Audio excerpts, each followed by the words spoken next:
ठेकेदारासाठी कामं काढायची आणि ठेकेदारासाठी बिलं काढायची, या गोष्टी सातारकरांना पटणाऱ्या नाही देत असतात. त्यामुळे ज्यावेळेला विश्वस्त म्हणून तुम्हाला त्या खुर्चीवर बसवलंय, तर सातारकरांच्या सेवा आणि सातारकरांना द्यायच्या सुविधा या दृष्टीने तुम्ही खूप प्रामाणिक असलं पाहिजे. सर, तुम्ही आता जो मुद्दा सांगितला त्या पद्धतीनं अनेक गोष्टींमध्ये आहे. म्हणजे जसं तुम्ही आता सांगितलं की संबंधित कोण ठेकेदार आहे त्यांनी ह्या पद्धतीनं काम केलंय. आज वृक्षाची तीच अवस्था आहे. ज्यावेळेस वृक्ष संवर्धनाचं, त्याचं मेंटेनन्स, त्याचं देखभाल दुरुस्तीचं ठेका निघाला, त्या पद्धतीनं खरं तर शतकोटी वृक्ष संकल्प झाला होता, पण मात्र नगर परिषदेच्या वतीनं अनेक ठिकाणी झाडं लावली, त्याला वेळच्या वेळी पाणी दिलं गेलं नाही. म्हणजे देखभाल दुरुस्तीचा परत मुद्दा ऐरणीवर आला. सेम तीच गोष्ट कचरा संकलनाच्या बाबतीत आहेत. आज जर सोनगावचा कचरा डेपो आपण पाहिला तर तिथं जी बदबदपुरे म्हणजे डोंगर तयार झालेले आहेत आणि वास्तविक स्वरूपात घंटा गाड्या जो सातारा शहरामध्ये आता हद्दवाडीमध्ये देखील जात आहेत, तरी देखील नागरिकांकडून किंवा संबंधित जे कोण व्यावसायिक आहेत त्यांच्याकडून उघड्यावरती कचरा टाकला जातो. तिथं पुन्हा नेत्यांची संकल्पना होती की कचरा कुंडीमुक्त सातारा करायचा. मुख्याधिकाऱ्यांनी वेळोवेळी त्यामध्ये सूचनांचे फलक लावले. काय सांगाल की या सर्व प्रशासकीय पातळीवरती तुम्ही जसं म्हणाला की ही विश्वस्तांची नेमकी जबाबदारी आहे, तर त्यांनी काय करायला पाहिजे? आता सभापती पद मिळालेले आहे. विश्वस्त म्हणजे तुमच्यावर जबाबदारी आहे शहराची. भूमी थीमॅटिक म्हणून एक प्रकारे आपण वेगवेगळ्या वैशिष्ट्यपूर्ण योजना राबवल्या. कचरा संकलनाच्या दृष्टीनं अपारंपरिक ऊर्जा साधनांचा वापर, लोकसहभाग, बक्षीस मिळालं, पण त्यातली जी रिअल क्वालिटी कन्सिस्टन्सी म्हणतो ना आपण, चांगल्या पद्धतीचं सातत्य, इथं आपण नापास आहे. म्हणजे कचरा पडतो, पण कचरा पडल्यानंतर येणाऱ्या घंटा गाडीच्या दिवसातून 3 फेऱ्या होतात का, हे आमच्या आरोग्य सभापतींनी आता केले, तपासायचं काम चालू केले. ह्याच्या आधी ते होत नव्हतं. तर ती एक कन्सिस्टन्सी तुम्हाला ठेवायला लागेल. त्याचबरोबर ठेकेदाराला आपण जबाबदारी दिली होती की गाडीचा मेंटेनन्स त्यानंच करायचा आहे, त्याची जी बिलं निघतात त्या बिलांचे जर आकडे काही लाखातले बघितले तर गाडीचा मेंटेनन्स म्हणजे इंजिन बदलण्यापासून तर त्याची बॉडी, रंगकाम, त्याचं ते गार्बेज सिस्टीम किंवा त्याची हायड्रॉलिक यंत्रणा ती त्याची बघायची. त्याच्या दुरुस्तीचे प्रस्ताव जर नगरपालिकेच्या नावानं, मुख्याधिकाऱ्यांच्या नावाने येत असतील तर मग घंटा गाडीचा करार करून फायदा काय? खरंय. म्हणजे मला तेच म्हणायचंय की धोरण म्हणून तुम्ही मार्गदर्शन घ्यायला महाराजांकडे जरूर जा, पण त्यांना त्यांची पण कार्यक्षेत्र ठरलेली आहेत. त्यांना हा खरं तर त्यांचा रोलच नाही, ह्या विश्वस्तांची जबाबदारी आहे. मी तेच सांगते, विश्वस्तांची जबाबदारी आहे. आणि 597 कोटीचं जेव्हा बजेट मांडलं जातं तर त्याच्यामध्ये बाबा जंतुनाशक किंवा घंटागाडी व्यवस्था, आरोग्य, ह्याच्या ज्या तरतुदी काही कोट्यावधी रुपयांच्या आहेत त्या पद्धतीनं सेवा दिल्या जात आहेत का हे बघणं गरजेचं आहे. बरोबर. हे मिळत नाही. आता सर तुम्ही जसं आजही तुम्ही जर सदर बाजार किंवा शाहूनगर सारख्या भागात गेलात तर घंटागाडी येत 10 दिवस घंटागाडी येतच नाही, अशा तक्रारी आहेत. मग या तक्रारींचं निराकरण शेवटच्या तक्रारी होईपर्यंत आरोग्य विभागाने त्याचा फॉलोअप घेतला. बरोबर. म्हणजे बऱ्याच वेळेला प्रत्येक प्रभागामध्ये 1 वेळा येते का 2 वेळा येते का 3 वेळा येते. त्याचबरोबर त्यांच्या होणाऱ्या फेऱ्या, कचरा डेपोमध्ये समजा मिथेन वायू तयार झाल्यानंतर आग विझवण्यासाठी ज्या अतिरिक्त गाड्या पाण्याच्या मागवल्या जातात, म्हणजे असे किरकोळ बाबी आहेत. जसं की वृक्ष विभागाचा जर विचार केला तर किंवा बागांचं प्रामुख्यानं आता तुम्ही म्हणालात त्या पद्धतीनं बागांमध्ये मॅनेजमेंट जे असतं की तिथं अतिरिक्त म्हणजे जम्पिंग जपांग सारखी खेळणी की जी मूळ खेळणी नगर परिषदेनं बसवली मोडकळीत आलेली आहे आणि ही असली अतिरिक्त बसवली जातात, पण हे कुठेही पालिकेच्या करामध्ये येत नाही, नमूद होत नाही. स्वच्छतेच्या संदर्भात जर बघितलं तर आज साताऱ्यामध्ये बांधीव स्वरूपात तयार असलेली स्वच्छतागृह आहेत, मात्र ते अजूनही कुलूपबंद अवस्थेत. काय सांगाल या संदर्भात? नाही, आता आमचे धडाकेबाज आरोग्य सभापतीनं शौचालय उघडायला चालू केलेलं आहे, त्याच्या स्वच्छता सुरू झाल्यात. पण ह्या ज्या प्रवृत्ती आहेत, ज्या सुविधांच्या अडचणी करतात आणि एखादी मालमत्ता ही माझ्या मालकीची, हा जो स्वजाळाला येतो ना ठेकेदाराकडे, तेव्हा त्या सेवेचं कुठेतरी खंडन झालेलं असतं. हे नगरपालिका माध्यमे तुम्हाला जे चालवायला दिले, तुम्ही विश्वस्त त्याचे, तुम्ही सातारकरांना बांधील आहात, तुम्ही सातारकरांच्या सेवेला बांधील आहात, हे कुठेतरी विसरलं जातात. मग या अडचणी चालू होतात. तर ही जी व्यवस्था आहे ना, म्हणजे नगरपालिकेने एखादी गोष्ट देताना, ठेक्यानं देताना सगळं त्याच्यावर ढकलून द्यायचं आणि मग आपण निवांत राहायचं, या गोष्टीमध्ये आपण मातृसंस्था म्हणून हस्तक्षेप करणं, राजकीय दबाव न घेता, मी परत एकदा सांगतो, राजकीय दबाव न घेता व्यवस्था शेवटच्या माणसापर्यंत जातीये का, त्यांना त्या सुविधा मिळत आहेत का. आणि सातारकरांना पण एक आव्हान आहे की ही मातृसंस्था आपली आहे, सदर रस्त्यावर कचरा न टाकणं, त्या कचरा संकलनातून पालिकेला उत्पन्न किती मिळालं हे विचारण्याचं नगराध्यक्ष नाही, तुमची नगरपालिका आहे. त्यामुळे बजेट काय झालंय याची माहिती घ्यायला नागरिकांनी सुद्धा सजग राहिलं नगरपालिकेत पाहिजे. आलं पाहिजे, आपला लोकसहभाग वाढवला पाहिजे आणि व्यवस्थेला प्रश्न विचारले पाहिजेत. कारण सगळे सत्ताधीश भारतीय जनता पार्टीचे नगरसेवक आहेत, ते आपले विश्वस्त आहेत, आपले त्यांच्यामध्ये एक चांगले समन्वयाचे संबंध आहेत. पण समन्वय राखताना आपला हक्क कुठेतरी डावलला जातोय. विरोधी पक्ष नाहीये नगरपालिकेत. त्यामुळे सातारकरांनाच आता विश्वस्त म्हणून विश्वस्तांना त्यांच्या कामाची आठवण करून देण्यासाठी नगरपालिकेत यावं लागेल आणि आपल्याला काय सुविधा मिळत आहेत, काय मिळत नाहीयेत, काय तक्रारी आहेत हे त्यांना स्वतः विरोधी पक्ष म्हणून मांडावं लागेल. सर, तुम्ही म्हणालात त्या पद्धतीनं आपण पाण्याच्या संदर्भात मुद्दा मांडला, कचऱ्याच्या संदर्भात मांडला. साताऱ्यातील रस्त्यांची पण तशीच दुरावस्था झालेली आहे.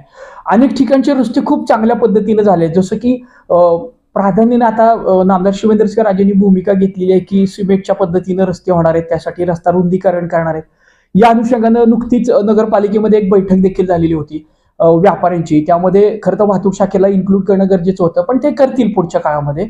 पण सिमेंटचे रस्ते होणार असतील. मात्र ह्या सगळ्या गोष्टी होत असताना वाहतुकीसाठी चांगले रस्ते आणि पार्किंग या अनुषंगानं काय सांगाल? आता सिग्नल यंत्रणा बजेटमध्ये माझ्या मते काहीतरी 1 लाखाचीच फक्त तरतूद आहे. तुम्हाला म्हणजे धक्कादायक सांगतो, याच्या सुविधा आहेत. सिग्नल यंत्रणा एक वाहतूक सुविधा आहे, पण आता साताऱ्यातली पण सिग्नल माझ्या माहितीप्रमाणे 1 लाख रुपये काहीतरी सिग्नल यंत्रणा तर बंदच आहेत पूर्ण. म्हणजे सिग्नल म्हणताय का तुम्ही सीसीटीव्ही म्हणताय? सिग्नल म्हणतो. ओके, हा सिग्नल, हा वाहतूक सुविधा. तुम्ही वाहतूक हो, सुविधाचा विषय वाहतुकीचा, विचारला, साधारण 1 लाख रुपयाचीच तरतूद आहे माझ्या मते.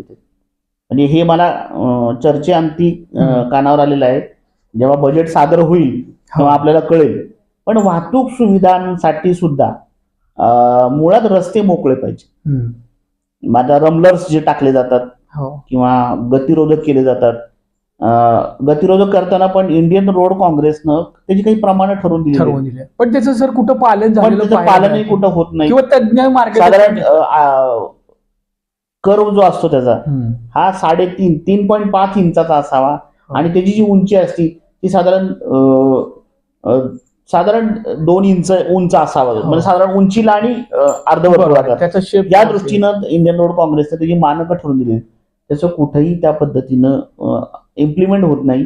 आणि जे रमलर्स बसवले जातात की बाबा वाहनाची गती कमी करण्यासाठी, पण रमलर्सच्या खालचं जर डांबर निघून गेलं तर गाडी चालवताना वाहतूक म्हणजे जो कोणी दुचाकीवाला असतो त्याला इतका भयंकर अनुभव येतो की पाठदुखीच मागे लागू शकते याच्यामध्ये. त्यामुळं वाहतूक सुविधा म्हणजे मुळात आपण रस्ते जेव्हा डांबरी म्हणजे प्लास्टिक काय म्हणतो त्याला सिमेंटचे रस्ते जेव्हा करतोय, म्हणजे तुम्ही कुबेर गणपती इथला रस्ता बघितला असेल, आज रामकृष्ण कॉलनीतून जो खाली ह्याला जातो कुपर बंगल्याकडे रस्ता जातो, तो रस्ता आपण ज्यावेळेला केला तर रस्त्याची सिमेंटचा रस्ता हा 2.5 फूट वर गेला होता.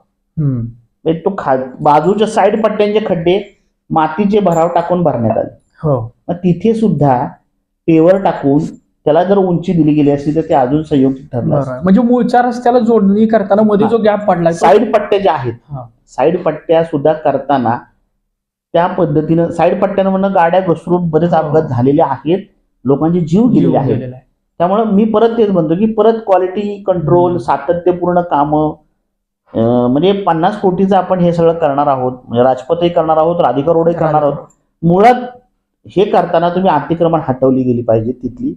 त्याचबरोबर नगरपालिकेने एक चांगला निर्णय घेतला होता, मोती चौकातून ते खाली पंचमुखीपर्यंत हॉकर्सवाल्यांना कुठेही रस्त्यावर बसायला परवानगी दिली नव्हती. खरं तर तो आणि त्याची जर परवानगी नाकारली, तुम्ही ते व्यवसायाचा भावनिक मुद्दा करून परत आम्ही बसतो आणि मग आम्ही, पण त्याचं पण हॉकर झोनच्या सुविधा चालू आहेत. 7 हॉकर झोन तयार आहेत. आता राजवाड्यावरती जे बसणारे चौपाटी आपण म्हणतो त्याला सुद्धा शिवेंद्रसिंह राजेंनी पर्याय दिलेला आहे. आळूच्या खड्ड्याची आपण एक मोठं कॉम्प्लेक्स करतोय म्हणूया किंवा म्हणजे मोकळ्या जागा ठेवलं तर सातारा शहर थोडं सुटसुटीत वाटेल, वाहतुकीला ते सोपं पडणार. जर ई बस सुरू झाल्या, ई बस सुद्धा प्रस्तावित आहेत, तर त्या दृष्टीने जर शहराचं विकासाचं धोरण ठरवताना सुटसुटीतपणा आणि नेटकेपणा हा पण महत्वाचा आहे. तुम्ही एकाच ठिकाणी जर तांदूळवाडीत गेलो तर रिक्षावाल्यांची मध्येच कुठेतरी एक रिक्षा स्टँड तयार झालेला असतो, तिथंच त्या रिक्षावाल्यांच्या माग फेरीवाले बसलेले असतात, भाजीवाले बसलेले असतात. मग हा जो प्रकार, हा जो काही वाहतुकीचा गुंता म्हणजे होतो, थोडक्यात सर साताऱ्यामध्ये आता नगरपालिकेचं कामकाज चांगल्या पद्धतीनं सुरू होत आहे, तर त्या अनुषंगाने खरं तर आपली ही चर्चा आहे. आपण बजेटच्या अनुषंगाने सातारकरांच्या ज्या समस्या आहेत किंवा त्यांना भेडसावणाऱ्या ज्या दैनंदिन गोष्टी आहेत त्याच्यावरती आपला उहापोह सुरू आहे. खरं तर तुम्ही महत्वाचे अनेक मुद्दे सांगितले, त्यातला पार्किंगचा मुद्दा आहे, रस्ते वाहतुकीचा मुद्दा आहे, त्याचबरोबर एक शिस्त लावण्याचा प्रकार जो आहे की ज्याच्यामध्ये भाज्या मंडया ज्या आहेत तर त्या भाज्या मंडयांचं व्यवस्थापन देखील आता आपण पाहतोय. अनेक ठिकाणी कचरा साठलेला असतोय, तिथले स्वच्छतागृह स्वच्छ नसतात, कसंही कुणी बसले. काय सांगता या अनुषंगाने, म्हणजे एकूणच व्यवस्थापन नियोजन कसं असलं पाहिजे? व्यवस्थापन मी तेच सांगतो, भाजी मंडई प्रशस्त आहेत. भवानी पेठ, महात्मा फुले भाजी मंडई, सदर बाजार भाजी मंडई किंवा पोळी नाका भाजी मंडई प्रशस्त जागा आहे. पण त्याचं युटिलायझेशन, त्या जागांचं युटिलायझेशन, त्याला मिळणाऱ्या सुविधा जर पेवर केलं, पेवर करतोच आपण, म्हणजे बऱ्यापैकी झालेलं आहे. आणि उरलेल्या जागांमध्ये आपण हॉकर्सवाल्यांना, म्हणजे महात्मा फुले भाजी मंडई तर हॉकर्सवाल्यांना पण आपण जागा देतो. फक्त काही वेळेला एक उपद्रव असतो लोकांचा की नाही आम्ही तिथे जाणार नाही, आमचा तिथे बिझनेस होणार नाही. फळवाल्यांसाठी आपण, तुम्ही प्रतापसिंह भाजी मंडईचं म्हणजे मी भवानी पेठेतल्या भाजी मंडईचं पण सांगतो की फळवाल्यांसाठी तिथे दुसऱ्या मजल्यावर जागा करून ठेवली आपण. आता नगराध्यक्षांनी त्यात पुढाकार घेतला, ही स्वागतार्ह गोष्ट आहे. त्यांनी ते फळवाले बसवावे तिथं, आणि एकदा सातारकरांना सवय झाली ना, हा म्हणजे मार्केटिंग फळ मिळतात, इथं मला गेलं पाहिजे, प्रश्न शिड्यांवरनं जाण्याचा आहे, सवय लागले तर लोक करतात ते. तुम्हाला जर एकाच ठिकाणी मिळणार असेल, भाजी तिथंच, फळवाले तिथंच, तिसरा मजला रिकामा आहे, तिथे एखाद्या चांगल्या संस्थेला जर ती जागा दिली, तिथे एखादं जर असं शॉपिंग मॉल किंवा फूड बाजार वगैरे जर केला, तिथं सुद्धा आपल्याला चांगल्या सुविधा मिळू शकतील. प्रश्न फक्त लोकांनी तिथं जाण्याचा आहे आणि मानसिकता बदलण्याचं काम आपल्याला करावं लागेल. सातारकरांनी सुद्धा ती मानसिकता बदलली पाहिजे की चांदणी चौकातच मला जर भाजी मंडई मी लावली तरच माझा माल खपणार आहे. आता काय झालंय, राजवाडा परिसरामध्ये आपण पाहतोय की उघड्यावरती गाड्या लावल्या जातात, वाहतुकीला अडथळा ठरतो आणि तिथंच जीव धोक्यात घालून भाज्या खरेदी करायला. मला हे चित्र बदललं पाहिजे. ह्या माणसांना मंडईमध्ये आणा, त्यांच्याकडनं फी घ्या, मंडईचा जो महसूल आहे तो वाढवा. म्हणजे कोर, मी परत तेच म्हणतो, बजेट आपण मांडणार आहे.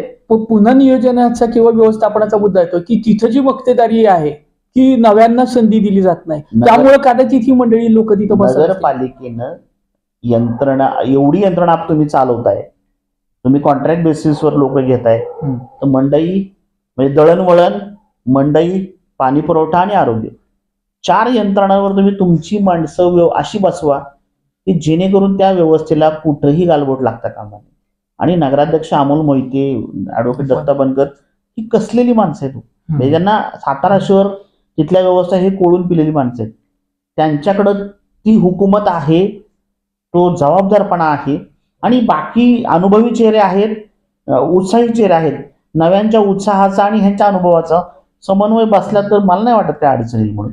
हा, पण तुम्ही म्हणाल की नगरपालिका म्हणजे माझा ठेका आणि माझं उत्पन्न, माझा महसूल, नाही चालणार. ह्याला कुठेतरी ब्रेक लावला पाहिजे. सर, आता तुम्ही मागाशी जो मुद्दा घेतला त्याच्यावरती थोडंसं सांगावंसं वाटतं की ज्या आपल्या भाजी मंडई आहेत, आता श्रीमंत छत्रपती प्रतापसिंह महाराजांची जी भाजी मंडई आहे राजवाड्या नजीकची, तर तिथं खूप मोठा स्पेस आहे. तिथं नगरपालिकेनं कचरा संकलन, जे भाजी मंडई तयार होणार आहे त्याच्यापासून खत निर्मिती प्रकल्प उभा केलाय. असे चांगले प्रोजेक्ट तुम्ही भाजी मंडईमध्ये निश्चितच सर्व उभारू शकता. मात्र दुर्दैवाची बाब आहे की त्या मोकळ्या जागेमध्ये रात्रीच्या वेळी तळीरामांचे अड्डे देखील बनतायत. म्हणजे पुन्हा एकदा नियोजन, व्यवस्थापन, हा मुद्दा मी आवर्जून तुम्हाला विचारतोय की म्हणजे काय व्हायला पाहिजे यामध्ये. हे जे बोलताय ना तुम्ही, ते म्हणजे रोगापेक्षा इलाज भयंकर असं झाले. ज्याचा वापर व्हायला पाहिजे चांगल्या पद्धतीने, ज्या जागांचा, म्हणजे खाली जर तुम्ही पार्किंग केलं तर मला नाही वाटत की त्या मंगळवार तळ्याकडनं, चांदणी चौकाकडनं मंगळवार तळ्याला जो रस्ता जातो, खाली जर एवढं मोठं पार्किंग असेल तर एकही गाडी रस्त्यावर उभं राहता कामा नये. त्याचबरोबर तुम्ही एका कोपऱ्यामध्ये खताचा प्रकल्प केलाय, ते खताला जर आपण बाहेर पाठी लावली की खत विकत दिले जाईल, पण बजेटमध्ये म्हणजे खत तयार करण्यासाठी आणायचा खर्च 2,000 रुपये आणि त्याचं जे काही लिचड जे आहे ते 5,000 रुपये, म्हणजे उत्पन्नापेक्षा खर्च जास्त आहे परत. म्हणजे हे कुठेतरी विसंगती आपली बजेटमध्ये बाहेर काढली पाहिजे. म्हणजे आपल्याला उत्पन्न आपण जास्त मिळवायचं ना. समजा मी 1 रुपया खर्च केला तर मला त्यातून 10 रुपये मिळाले पाहिजेत. आपल्याकडे असं होते 10 रुपये खर्च करायचे आणि 5 रुपये उत्पन्न मिळवत, हा तोट्याचा धंदा होतो. आणि अनेकदा आपण मग रस्ते निर्मितीमध्ये बिलो टेंडरिंग ओव्हर टेंडरिंग हा खरं तर आताच्या चर्चेचा मुद्दा नाहीये, पण या सुद्धा हा चर्चेचाच मुद्दा आहे. ओव्हर म्हणजे तुम्ही आता बजेट ज्या वेळेला ओपन होईल, मांडलं जाईल, त्याच्यामध्ये काटकसरीच्या उपाययोजना काय कराव्याच्या ह्याचं एक स्वतंत्र प्रकरण बजेटमध्ये दिलेलं आहे. त्याचं कारण सर त्याच्यामध्ये त्यांनी असं म्हणलंय की सातारा नगरपालिकेला परवडतील अशी बिलो टेंडरिंग म्हणजे 9.99 जे एक प्रमाणे त्याच्या खालची जी टेंडर आहेत ती टेंडर त्या पद्धतीने टेंडर दिली गेली पाहिजेत. आणि प्रशासकीय काळामध्ये बऱ्याच सामाजिक संघटना, सामाजिक कार्यकर्ते, माहिती अधिकारातले कार्यकर्ते ह्यांनी तक्रारी केल्यात की प्रशासकीय काळामध्ये ओव्हर टेंडरिंग झाले. म्हणजे ज्यांच्या काळात ओव्हर टेंडरिंग झालं त्यांच्याकडनं या सूचना जातात की काटकसर झाली पाहिजे. म्हणजे एकीकडे असं म्हणायचं की काटकसर करूया आणि दुसरीकडे ओव्हर टेंडरिंगची कामं करायची. हा विरोधाभास कुठेतरी थांबवला पाहिजे. म्हणजे आपल्याला मूळ प्रायोरिटी आपली पालिका आहे, जी आपली मातृसंस्था आहे, जी आपल्याला सोयी सुविधा देते, नागरिकांच्या हिताचं रक्षण करते. या गोष्टी करत असताना आपण तिला जास्तीत जास्त फायदा मिळवून द्यायचा का तिच्यावरती आर्थिक बोजा लादायचा, ही समन्वयाची गोष्ट हे आव्हान ठरणार आहे का? सातारा नगरपालिकेला तिची तिजोरी मजबूत करावी लागेल, कारण यापुढे ड वर्ग महानगरपालिकेचा प्रस्ताव विकास जर करायचा असेल तर ड वर्ग महानगरपालिकेकडे जावं लागेल. त्या दृष्टीने येणारी अनुदानं वाढवायची असतील तर आपली कोर इन्व्हेस्टमेंट खूप सॉलिड असली पाहिजे. एकेकाळी नगरपालिकेकडे 10 कोटी रुपयांच्या फिक्स डिपॉझिट होत्या, म्हणजे स्वतःच एक कोर उत्पन्न होतं. आता एकही फिक्स डिपॉझिट राहिलेलं नाही. आणि जो जनरल सर्वसाधारण फंड असतो आपला नगरपालिकेचा, त्या फंडामध्ये किती भार टाकायचा याचं सुद्धा कुठेतरी गणित लेखापालांना करावं लागणार आहे. आणि लेखापाल आणि मुख्याधिकारी हे स्वायत्तच असावेत. धोरण म्हणून, मार्गदर्शन म्हणून समन्वय पदाधिकाऱ्यांबरोबर ठेवावा, पण प्रशासन म्हणून त्यांना वेगळंच वागावं लागेल. ते प्रशासन आणि पदाधिकारी हे जर एकत्र आले तर थोडासा घोटाळा होऊ शकतो. त्यामुळे प्रशासनाची शिस्त आणि पदाधिकाऱ्यांचं धोरण आणि त्यांचं मार्गदर्शन ह्याची कुठेतरी सांगड घालून सातारा चालवावं लागणार आहे. नक्कीच. जर सातत्य ठेवायचं तर मी परत सांगतो, सातारा नगरपालिकेला आपली तिजोरी आपल्या स्व उत्पन्नातून मजबूत करावी लागेल. ही वन लाईन स्टोरी. एकूणच सातारा शहरातील ज्या प्राधान्यानं नागरी सुविधा पुरवल्या जातात त्याच्यासाठीच खऱ्या अर्थानं या अर्थसंकल्पाची तरतूद केली जाते. त्यामध्ये खरं तर सरांनी खूप चांगला मुद्दा अधोरेखित केलेला आहे की विश्वस्त जे सातारचे नगराध्यक्ष आहेत, उपनगराध्यक्ष आहेत आणि एकूणच सर्व सभापती आहेत, नगरसेवक आहेत, हे विश्वस्त आहेत आणि नागरिकांच्या दायित्वाचं रक्षण करण्याची जबाबदारी त्यांची आहे.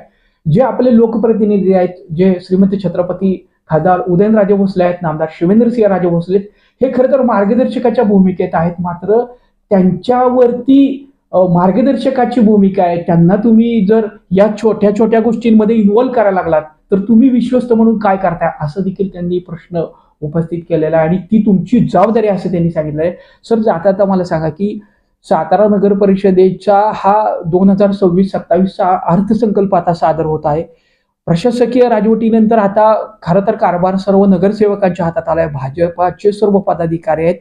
एकूणच सातारकरांच्या दृष्टीनं महत्वपूर्ण असलेल्या कोणत्या बाबींना अर्थसंकल्पामध्ये महत्व दिलं पाहिजे, तुम्ही हा देखील मुद्दा सांगताय की ठेकेदारी पद्धत जी आहे तर काय पद्धतीनं या सर्वांचा अंकुश राहायला पाहिजे? नाही, बरोबर आहे. ठेकेदारी पद्धत जी आहे म्हणजे कुठलीही गोष्ट, आता शेवटी राज्य सरकार सुद्धा MMRDA एक स्वायत्त संस्था आहे, त्यांना ती कामं देते, पण त्याचा क्वालिटी कंट्रोल सुद्धा सांभाळण्यासाठी यंत्रणा आहे.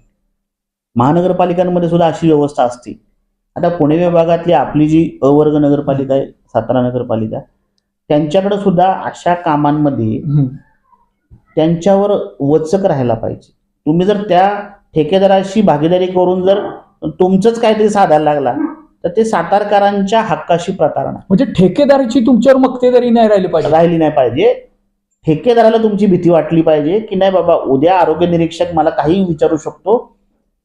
त्यांना नोटीस काढा सांगण्यासाठी पदाधिकाऱ्यांना सांगावं लागतं, पण नोटीस काढली जात नाही. हा आरोग्य विभागाची शोकांतिका आहे. त्यामुळं ठेकेदार काम करतोय का नाही, शेवटच्या टोकापर्यंत, शेवटच्या टप्प्यापर्यंत सुविधा आरोग्याच्या, पाणी पुरवठ्याच्या पोहोचतात की नाही, म्हणजे सर्वच ठेकेदार, सर्वच मी सर्व व्यवस्थेविषयी बोलतो. जितकी कामं आपण ठेक्याने दिली ती प्रॉपर पद्धतीने होतात की नाही, त्यातून आपल्याला महसूल मिळतोय की नाही. कारण 4 भाग असतात अंदाजपत्रकाचे: महसुली जमा, महसुली खर्च, भांडवली जमा आणि भांडवली खर्च.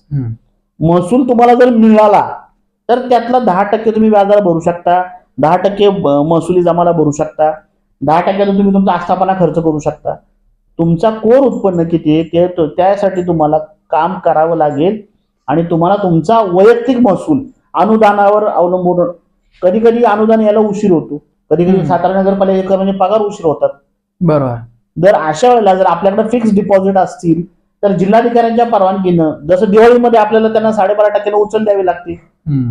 ह्या ज्या इमर्जन्सी सिंकिंग फंड ज्याला म्हणतो आपण, अतिरिक्त काळामध्ये इमर्जन्सी फंड आपल्याला अत्यंत महत्वाचा असतो आणि तो कमीत कमी 25 कोटी रुपये असावा असं माझं मत.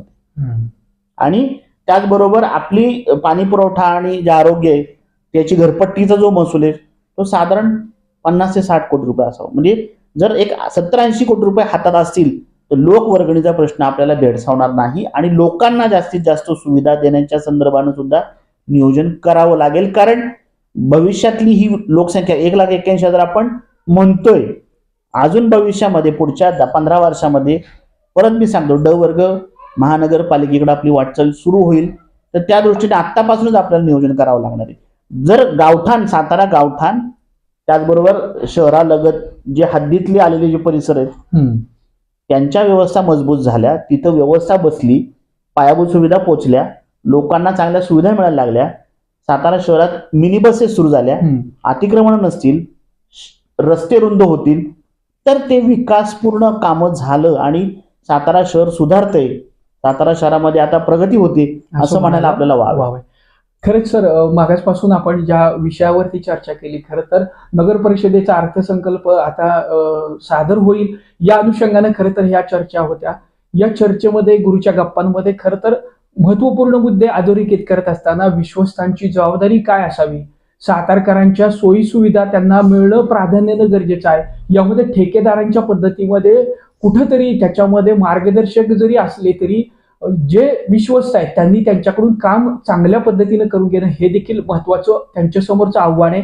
हा सर्व येणाऱ्या घटना घडामोडी आपल्याला समोर येतीलच, मात्र त्या अगोदर काय असणं गरजेचं आहे किंवा काय होऊ शकतं किंवा काय होणार आहे या संदर्भातलीच खरं तर ही गुरुच्या गप्पांमधली चर्चा होती. यामध्ये संदीप राक्षे सरांनी आपल्याला वेळ दिला, त्यांनी आपल्याशी संवाद साधला, त्याबद्दल आपण त्यांचं मनापासून आभार मानूयात. या संकल्प जाहीर झाल्यानंतर देखील आपण त्यांच्याशी संवाद साधणार आहोत, कारण की नेमक्या पद्धतीनं बजेटमध्ये ज्या तरतुदी होणार आहेत त्या देखील आपण सरांसोबत पुढच्या भागामध्ये आपण चर्चा करणार आहोत. या अटीवरती आज त्यांना आपण रजा देऊयात. वेळोवेळी ते आपल्याला वेळ देतात, आपल्याशी संवाद साधतात. विशेषतः नगर परिषदेच्या माध्यमातून त्यांचा गाढा अभ्यास आहे आणि नागरिकांच्या नेमक्या भूमिका काय आहे तर ते खरं तर पत्रकार म्हणून ते मांडत असतात. त्यांनी आपल्याला वेळ दिला त्याबद्दल त्यांचं आभार. धन्यवाद.